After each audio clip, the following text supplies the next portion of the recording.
বলছি, একটা নির্লজ্জতা, একটা বেহায়াপনা, এটা শুরু হলো মোটামুটি হোসেন মোহাম্মদ এরশাদের জামানায়। ওনার দলের ফাউন্ডার যিনি হোসেইন মোহাম্মদ এরশাদ, তাকে অনেকে রাজনীতিকরা পত্রিকা তাকে হোমো এরশাদ বলতো।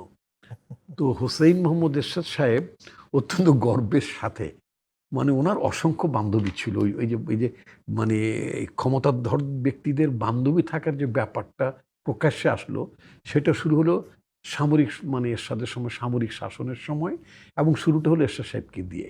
এবং মানে মেরি বদরুদ্দিনের কথা আমরা জানি, বিদেশি পত্রিকায় ছবি উঠলো। মিস্টার বদরুদ্দিন তৎকালীন বিসিসিআই ব্যাংক বলে একটা বড় ব্যাংক ছিল, সে ব্যাংকে চাকরি করতেন। তারপরে তাদের মধ্যে মানে ছাড়াছাড়ি হলো, সে মিসেস মেরি সাথে এরশাদ সাহেবের একটা দারুণ সম্পর্ক ছিল। পরবর্তীতে মিসেস মেরিকে এরশাদ সাহেব একটা পর্যায়ে বিদেশে পাঠিয়ে দেন, মানে তার স্ক্যান্ডাল বা ঝামেলা থেকে এড়ানোর জন্য। তারপরে আমরা দেখলাম একজন সাবেক সচিব, মানে জুনায়েদ মোশাররফ তার নাম ছিল। আমি একটু বলি তো, এবং এই জুনায়েদ মোশাররফকে নিয়ে যখন আলোচনা, একটা পাবলিক মিটিং আমার স্ট্রেট মনে আছে এখনো, মানে কাজী জাফর আহমেদ একটা প্রসঙ্গ তুলছিলেন যে আমাদের স্যারের অমুক, তখন এরশাদ সাহেব একটু কারে, যেমন আমি শামীম পাটোয়ারির বক্তব্যটি যেমন একটু আমি যুক্ত করে বললাম, এরশাদ সাহেব বলে যে 5-7 বছর পুরনো বান্ধবী বলছেন যে আমাদের নেতার বান্ধবী, তখন এরশাদ কারেকশন দেবেন।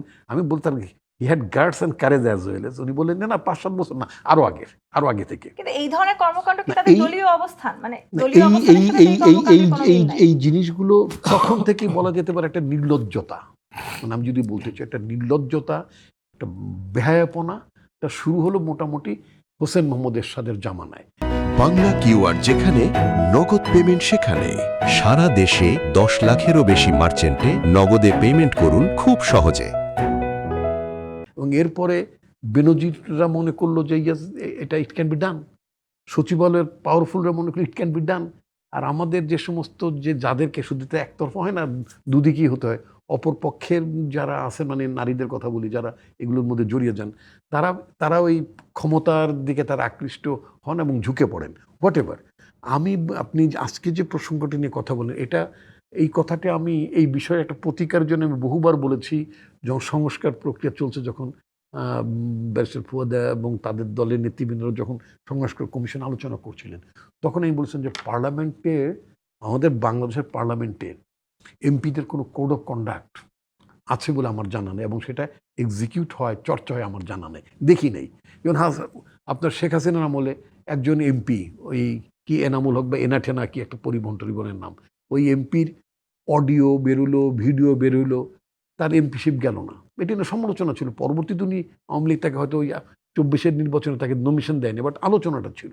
আমার বক্তব্য হচ্ছে, যখন এই ধরনের আলোচনা থাকে, যে কোড অফ কন্ডাক্ট, মোরালটার পিছুড, নৈতিক অবক্ষয়ের ঘটনা বা নানান অভিযোগ, শুধুমাত্র নারী কেন্দ্রিক নৈতিক অবক্ষয়ের বিষয় না, আপনি ঘুষ হতে পারে, দুর্নীতি হতে পারে, মানে আপনার যেটা আচরণের সাথে সামঞ্জস্যপূর্ণ নয় এমন কোনো আচরণ হতে পারে, সেগুলোর জন্য একটা মানে পার্লামেন্টারি ইনভেস্টিগেশন হওয়ার যে ব্যাপারটা, এটা ব্রিটিশ পার্লামেন্টে আছে, আপনি তো ব্রিটেন আপনি পড়াশোনা করেছেন, ওখানে আছে।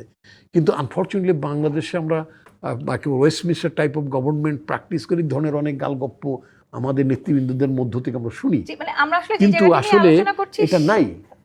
এখন যেটা আজকে যে আলোচনাটা করলেন, এই আলোচনায় আমি মনে করি this is the high time বাংলাদেশের এখন যে পার্লামেন্টটা চলছে, 13 পার্লামেন্ট, এই পার্লামেন্টের উচিত হবে এটি কোড অফ কন্ডাক্ট আইন প্রণয়ন করা, একটা ফর্মুলেশন করে দিয়ে, শুধুমাত্র আপনি যেই সংসদ সদস্য জামাতের এমপি গাজী নজরুলের কথা বলেছেন তা না, ভবিষ্যতে বা এই জাতীয় যাদের ব্যাপারে আলোচনা উঠুক না কেন, অ্যাটলিস্ট আমার মনে হয় যে একটা পার্লামেন্টে একটা ইনকোয়ারির মতো ব্যাপার, ওখানকার কমিটির চেয়ারম্যান অনেক এমপাওয়ার্ড হতে পারে। জবাবদিহিতা এড়িয়ে যাওয়ার সুযোগ আছে কিনা, কিংবা না, নিশ্চয়ই নাই।